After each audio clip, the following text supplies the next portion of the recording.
Ma'arij suresi Mekke'de nazil bolgan. Cemi 44 ayet. Nahayeti şefqatlik ve mehriban Allah'ın ismi bilen başlayman. Bir teligüçi, yani Nazir ibn Haris, kapırlarga çokum buladigan azapning tushishini telidi. O azapni hiç adam qaytarolmaydi. O azap örleş yollarının ilgisi Allah tarafidan bolgan. Pəriştilər və ruh, yəni Cibrail Allahqa şundaq bir kündə örləydi ki, günün uzunluğu 50 min yıl kilidi. Ey Muhammed, qavmingning yetkizgan ərziyətlərə chiroyliqcha sabr qilgin. Ular o azabni jiroq deb qaraydi. Biz uni yaqin deb qaraymiz. O kunda osmon eritilgan misdek bo'lib qoladi. Tog'lar etilgan ranglik jungdek bo'lib qoladi.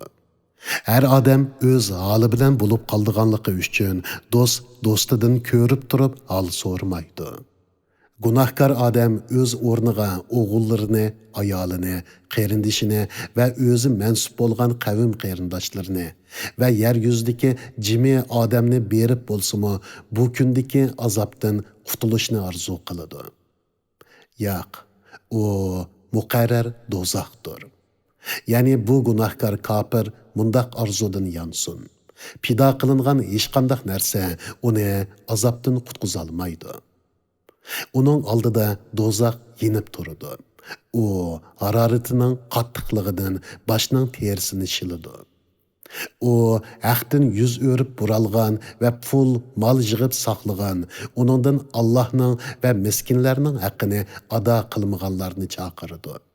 İnsan hakikaten çidamsız yaratıldı.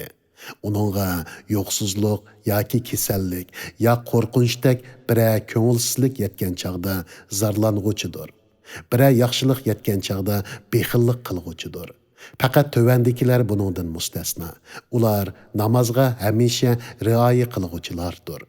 Ular mallardan tileydigan pekirga ve tilemeydigan pekirga muayyen hak, yani zakat berdi. Ular qiyomat kuniga tasdiq qiladiganlardir.